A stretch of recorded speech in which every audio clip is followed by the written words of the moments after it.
আপনি জেনে শুনে মদ খাচ্ছেন, আমি আপনাকে এই জয়নগর থানায় দেখিয়ে দেব মুসলমান মদও খায় আর মদও বিক্রি করছে মুসলমান। ঠিক বললাম না ভুল বললাম? মুসলমানও খাচ্ছে, অথচ আপনার জানা নেই একটা অমুসলিম ভাই আপনার ধর্মকে কতটা রেসপেক্ট করে আপনি অনুভব করতে পারবেন। যদি বলেন প্রমাণ চাই, আমাদের মতো মৌলবি আমরা প্রমাণ পেয়েছি। কলকাতা থেকে বকখালি ডালখোলা রোড 34 নম্বর জাতীয় সড়কে চাপেন, যারা 24 পরগনার বড় বড় বক্তা আছে তাদেরকে জিজ্ঞেস করবেন, যারা মালদা দিনাজপুর যায়, এই রাস্তায় আস্তে আস্তে বারুইপুরের কাছে আসমা হোটেলে আব্দুল্লাহিন মারুফ ভাই নাস্তা করালো, আমাকে চা খাওয়ালেন, নাস্তা করালো, ওই জন্য আমি কিছু খেতে পারলাম না। তো জিজ্ঞেস করবেন বহরমপুর পার করে এই 34 নম্বর জাতীয় সড়কের ওপরে পলসন্ডা মোড়ের কাছে একটা হোটেল আছে, লেখা আছে পাপ্পুদা ধাবা। পাঞ্জাবিদের ছেলে দু ভাই, মাথায় পাগড়ি মুখে দাড়ি, হোটেল চালাচ্ছে। তার হোটেলে 3টে বোর্ড লাগানো আছে, 3টে বোর্ডই মুসলমানদের ইমান বাঁচানো বোর্ড। নাম্বার 1, মদ পান করা নিষিদ্ধ। নাম্বার 2, মদ বিক্রি নিষিদ্ধ। নম্বর 3, নো স্মোকিং, এখানে ধূমপান করা নিষিদ্ধ। 3টেই বোর্ড প্রশাসনিক বোর্ড লাগানো আছে। শুধু তাদের অর্ডার নয়, একবারই মানে প্রশাসনের থানার বাবুদের কাছ থেকে পারমিশন নিয়ে বোর্ড লাগানো আছে, যাতে মানুষ মানে। কেন? তারা জানে আমরা যে জায়গায় ব্যবসা করছি এখানে 75% মুসলমান, আর মুসলমানদের জন্য মদ স্পর্শ করা হারাম, এটা সে আপনার ধর্ম সম্পর্কে জানে। অথচ তার হোটেল থেকে আমি যে এরা হচ্ছে পবিত্র লোক, এরা হারাম খায় না, হারাম খানেওয়ালার এঁটোটাও খায় না। জোরে বলুন সুবহানাল্লাহ। তারা কতটা রেসপেক্ট করে। অথচ আপনি বলছেন আমি রাসূলের উম্মত, অথচ আপনি কি খাচ্ছেন? মদ। করছেন কি? মদ বিক্রি। আর আমাদের দেশে একটা সুবিধা আছে, কি বলুন তো? নামাজ না পড়ুক, রোজা না রাখুক, যত রকমের পাপ আছে করুক, অসুবিধা নাই। বলে কেন? বলে দামি দামি হুজুর আছে, হুজুররা দোয়া করে জান্নাতে ঠেলে ঢুকিয়ে দিবে। তোর হুজুরও মার খাবে, তুইও খাবি, রেডি হয়ে থাক। কথাটা বুঝতে পারেন? হ্যাঁ, আমাদের দেশে 4 বোতল মদ খেয়ে মারা গেছে জয়নগর বাজারে। বলে চিন্তা নাই, হুজুর আইবে বর্ধমান থেকে দোয়া করে দিবে, জান্নাত রেডি। যা বুঝে গেল, শালা মদ খেয়েও জান্নাতে। সারা জীবন মাতাল, গাঁজার আসরে জীবন কাটালে, বললে অসুবিধা নাই। আচ্ছা, কোন হুজুরের দোয়া শুনেছেন? আল্লাহ আমাকে দাওয়াত দিয়েছে, দেশি মুরগি দিয়ে ভাত দিয়েছে, আল্লাহ গাওয়া ঘের পরোটা খাইয়েছে, আল্লাহ 10,000 টাকা দিবে, আল্লাহ 4 বোতল মদ খেয়ে ছেলে মারা গেছে, আল্লাহ তুমি আমাকে যখন দাওয়াত দিয়েছে আগে জান্নাতে দিতেই হবে। সব থেকে প্রথমে ওই হুজুরটাই মার খাবে। খাবে না? খাবে না? তুমি মাতালকে, আমাদের দেশের লোক ওই জন্য নামাজ ফামাজ পড়ে না, মদ কোনো ব্যাপার নাই। বলে কি ব্যাপার? বলে হুজুর আছে। কি বললেন? হুজুর। অসুবিধা নাই, তোমার হুজুরের বীজ মারবে আর তোমার তো মারবেই মারবে, তুমি রেডি হয়ে থাকো, খালি কবরে যাও, বুঝতে পারবে। আরে অবাক লাগে, আল্লাহ রসুলের থেকে দামি লোক পৃথিবীতে কেউ আছে? নবীদের থেকে দামি লোক পৃথিবীতে কেউ আছে? নবীরা নিষ্পাপ, নবীরা জান্নাতি। আল্লাহ রাব্বুল আলামিন বলেছেন আপনার জানাই নাই, ওই যে রসুলের উম্মত বলছেন আর যে পীর আপনাকে দোহাই দিচ্ছে যে চিন্তা নাই আমরা যখন আছি তুই যতই পাপ কর জান্নাতে নিয়ে যাবে। আমাদের বর্ধমান জেলায় একটা পীর বেরিয়েছে, নাম কি জানেন? চিমটি বাবা। কি নাম বললাম? চিমটি বাবা। বলছে লোকে গুনাহ করে, বছরে একবার ওরস হয় তার মাজারে, তো ওরস হলে বাবা বসে থাকে, জটা ধরা চুল, তার হাতে চিমটি আছে, বলছে যে যা পাপ করবে চিমটি মেরে তুলে লুব। কত করে লাগবে? বলছে 2101 টাকা লাগবে, বাবা সব গুনাহগুলো তুলে নিব। আমি বললাম ও যদি লোকের গুনাহ তুলে নেয় তাহলে আপনি ভেবে দেখো, চিন্তা করে ওই গুনাহগুলো ও কোথায় রাখছে? ও তো ইবলিসের বড় বাপ হবে। কথাটা বুঝতে পারেননি? বলে না, হুজুর মারিফত পেয়েছে, হারাম করে 1 ওয়াক্তের নামাজ পড়ে না, হুজুর সকালবেলায় গাঁজা খায়, রাতের বেলায় আন্ডার প্যান্ট পরে পড়ে থাকে। হ্যাঁ, এ হচ্ছে গাঁজাখোর পীর, চিমটি বাবা। এরা আশা করেছে এই জান্নাতে নিয়ে যাবে। আমাকে যারা ভাবছেন পীর বিরোধী, আমি পীর বিরোধী নয়। আমার আগে যিনি বায়ান করছিলেন, আমার সঙ্গে দেখা হলো না, মুফতি লিয়াকত সাহেব এসেছিলেন না, আসেননি? উনি চিনেন আমি কার বেটা। মোল্লা হযরত মোল্লা সিদ্দিকুল্লাহ চৌধুরী সাহেবকে জিজ্ঞেস করে নেবেন দেখা হলে, ইয়াসিন কার বেটা। কি বললেন? বুঝতে পেরে যাবেন। আমার পীর হচ্ছে আমার বাপ। আচ্ছা, বাপের থেকে বড় পীর কেউ আছে? নাই। আমাদের দেশের লোক বাপকে ভাত দেয় না, কিন্তু বলছে হুজুর। হুজুরকে ভালোবাসে কিন্তু বাপকে ভাত দিবে না, মাকে ভাত দিবে না, কিন্তু বলছে পীর সাহেবকে ভালোবাসি। তোর পীরু মার খাবে, তুও খাবি। তোমার পীর মানা বার করবে। বড়দিকে শ্রদ্ধা, ছোটকে স্নেহ। আল্লাহর হাবিব সাল্লাল্লাহু আলাইহি সাল্লাম, যারা ভাবছেন আমি পাপের সাগরে ডুবে আছি, আমার পীর, আমার মলবি, আমার শেখ মুশায়েখ আমাকে জান্নাতে নিয়ে যাবে, তারা একটু কান খুলে শুনে যান। একজন খবর দিলেন, ইয়া রাসূলুল্লাহ, আপনার চাচা যান মরণপর্ণ অবস্থায়, মারা যাবেন, জাকামদানি চলছে। আল্লাহর হাবিব ছুটলেন, চাচার হাতটা টিপে ধরলেন। ওগো আমার চাচা, একবার খালি তুমি কলমাটা পড়ে নাও, আমি আল্লাহর কাছে তোমার জন্য কেঁদে কেঁদে ক্ষমা চাই। আল্লাহর নবীর চাচা বললেন, হে আমার ভাইপো, আমি যদি বার্ধক্যে কলমা পড়ি, লোকে বলবে মৃত্যু ভয়ে কলমা পড়েছে, আমি কলমা পড়তে পারবো না। আল্লাহ আয়াত পাঠালেন রাসূলের কাছে, কি বলে? ইন্নাকা লা তাহদি মান আহবাবতা ওয়ালাকিন্নাল্লাহা ইয়াহদি মান ইয়াশা। হে আমার বিশ্ব নবী, পৃথিবীর মানুষকে বলো, হিদায়েতের দপ্তরটায় আমার আল্লাহর হাতে। আমার ইচ্ছা নেই তোমার চাচা কলমা পড়তে পারবে না। আল্লাহ রাসূলের চোখ দিয়ে পানি, আল্লাহর হাবিব সাল্লাল্লাহু আলাইহি সাল্লামের চোখে পানি। নবীজির চাচা যান চলে গেলেন। এরপরে আল্লাহকে বললেন, আল্লাহ তুমি আমাকে যতদিন না নিষেধ করবে, আমি আমার চাচার জন্য কেঁদে কেঁদে ক্ষমা চাইবো। আল্লাহর নবী কাঁদতে লাগলেন, চাচার জন্য কাঁদছেন।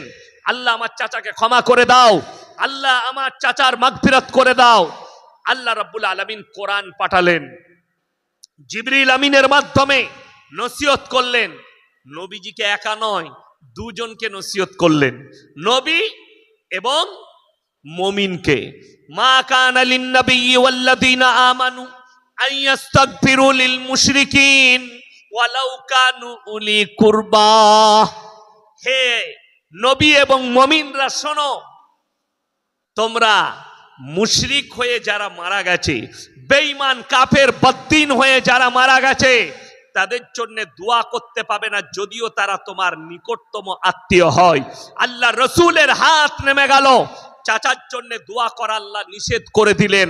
আর তুমি কোন ক্ষেতের মূলি যে তোমার ছেলে মদের ভাটিতে জীবন কাটিয়ে মারা যাবে, গাঁজার ভাটিতে জীবন কাটিয়ে মারা যাবে, আর ইয়াসিনকে দাওয়াত করে দোয়া করিয়ে জান্নাতে পাঠাবে?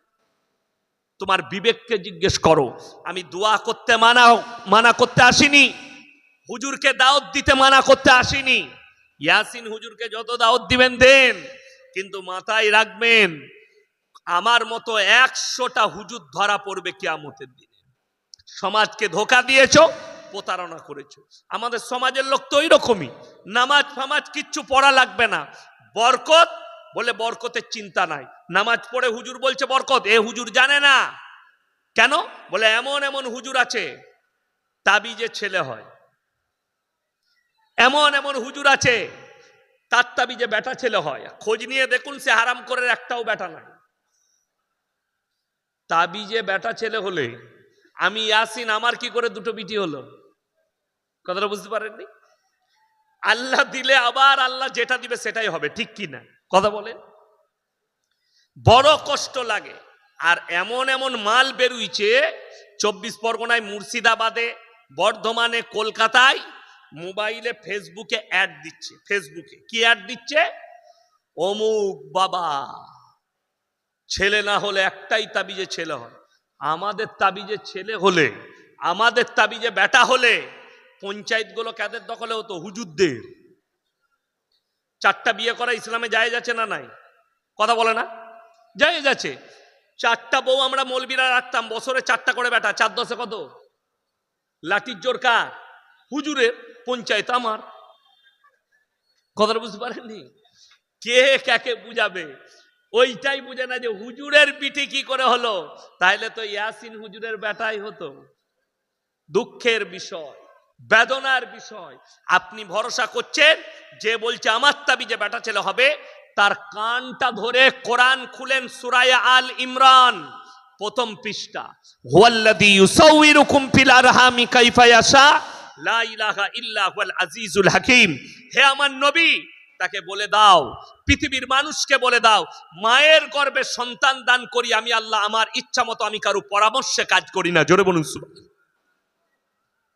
এই আমাদের মায়ের দুর্বলতা বেশি। কাদের? মায়েদের। একটু কিছু হলেই এরা নামাজ ফামাজ পড়বে না, তাবিজ কিন্তু লাগবেই। নামাজ পড়ার দরকার নাই। আচ্ছা আপনি বলুন তো, একটা লোক রোজ ইনকাম করে 10,000, মাসে কত হয় তাহলে? কথা বলে না? 3 লাখ। আর তার মসজিদের ইমামের বেতন হচ্ছে 6,000। কথা বুঝতে পারেনি? কত বললাম? 6,000। সে 3-4 দিন, 1 সপ্তাহ ব্যবসা একটু ডামাডোল চলছে, একটু কম বিক্রি হচ্ছে, সে মসজিদে এসে বলছে, হুজুর কি হলো রে, এটা বরকতের তাবিজ দেন তো। হুজুরের তাবিজে তোর ব্যবসায় যদি বরকত হয়, তো হুজুর কি করে 6,000 বেতনে টিকে আছে? আগে তো হুজুর বড় লোক হতো। কথাটা বুঝতে পারেননি?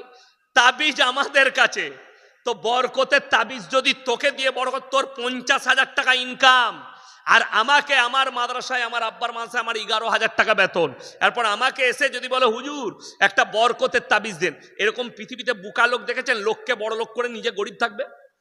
এই যুগে তো নাই। ঠিক বললাম না ভুল বললাম? এই যুগে নাই। কিন্তু বড় কষ্টের বিষয়, আপনি আমাকে বলছেন হুজুর বরকতের তাবিজ দেন, আর আমার বেতন 11,000, আমার ইনকাম নাই, আর তোমার ইনকাম হচ্ছে মাসে 5 লাখ।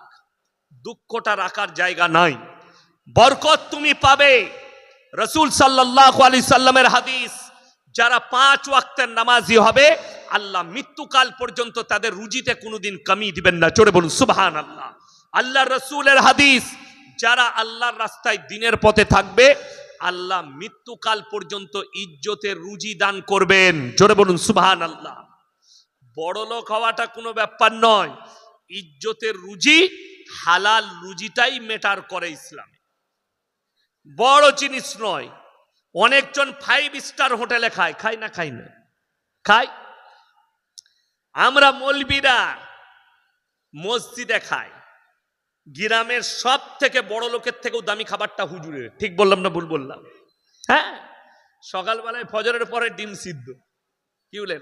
আমি যখন মাদ্রাসায় পড়তাম, আমার আব্বার মাদ্রাসায়, তো মসজিদে মাঝে মাঝে ইমাম সাহেব ছুটি নিতেন, তো নামাজ পড়াতে যেত মাদ্রাসার ছাত্র না হলে শিক্ষক, তো ছেলেদের মধ্যে কম্পিটিশন হতো, গিয়ে বলতো আমার আব্বাকে আমি নামাজ পড়াবো। কেন? দেশি মুরগি আসবে, ডিম সিদ্ধ আসবে, সকালবেলায় চা বিস্কুট ডিম সিদ্ধ খাবার জন্যে।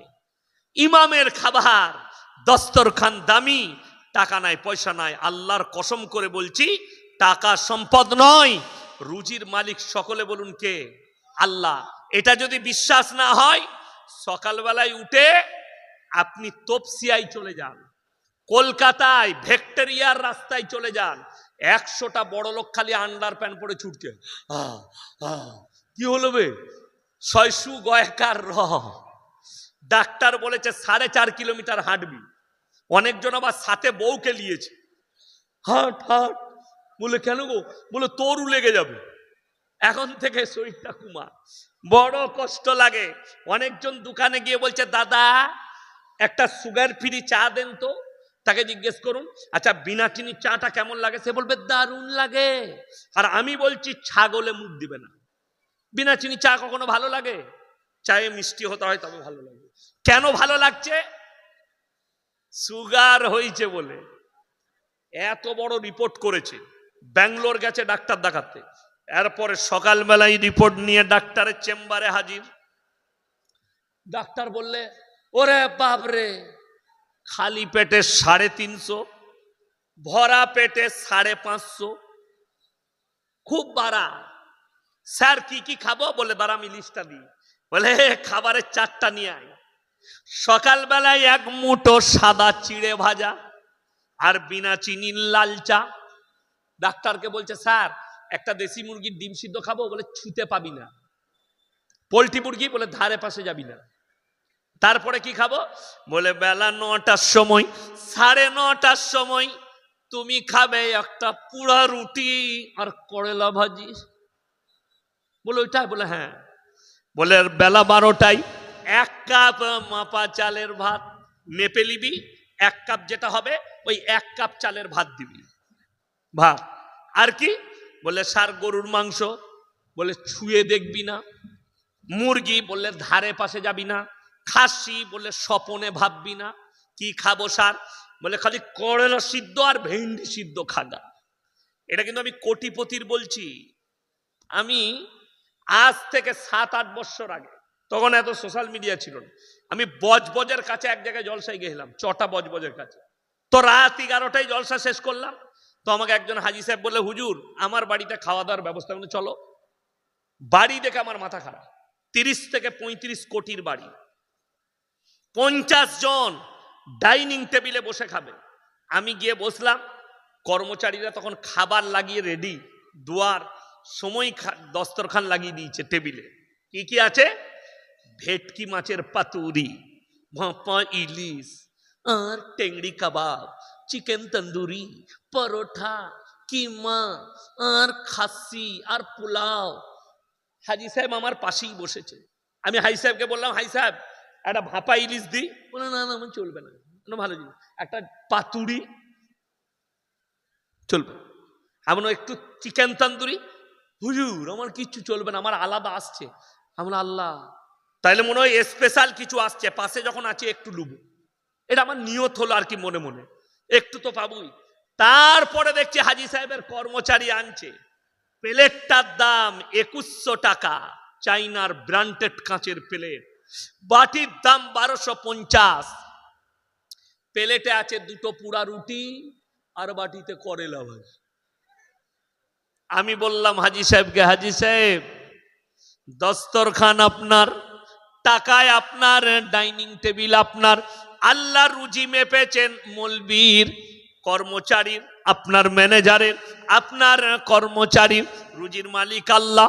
হযরতে মারিয়াম যখন নিজেকে পূর্ব দিকে এক স্থানে পর্দা করে নিল, হযরতে জাকারিয়া বলছেন ক্বালা ইয়া মারইয়ামু আন্না লাকি হাদা, ওগো মরিয়ম তোমার কাছে এই সমস্ত আশ্চর্য খাবার কোথা থেকে আসছে?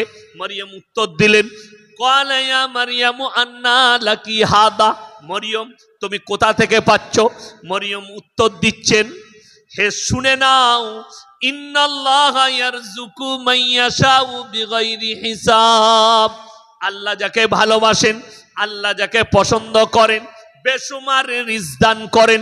কোথা থেকে দেব, কেমন করে দেব, আমি আল্লাহ ছাড়া পৃথিবীর কেউ জানে না। আপনি যেখানেই থাকুন রুজি কে মাপেন? সকলে বলুন, একমাত্র আল্লাহ রুজি মাপেন। অনেকজন মনে করে রুজির মালিক আমি নিজে। নাউজুবিল্লাহ, এরকম ভাববেন না। সরকার রুজি দেয় না, আপনি রুজি দেন না। ওই জন্য কোরআনে এক জায়গায় আছে, আমাদের অনেক মা আছে, অনেক নিকৃষ্ট বাপ আছে যাদের কাছে দিন নাই, ইসলাম নেই। তারা কি করে? পেটে যদি বাচ্চা আসে, 2টো বাচ্চা আছে আর একটা গর্ভে বাচ্চা এসছে, স্ত্রীকে চাপ দিয়ে বলে এটাকে নষ্ট করো, ওষুধ দিয়ে, ইনজেকশন দিয়ে নষ্ট করে। অথচ আল্লাহ কোরআনে বলেছে ওয়ালা তাকতুলু আওলাদাকুম খাশিয়াতা ইমলাক নাহনু নারযুকুহুম ওয়া ইয়্যাকুম, দরিদ্রতার ভয়ে তোমরা তোমাদের স্ত্রীর গর্ভের বাচ্চাকে কতল করো না।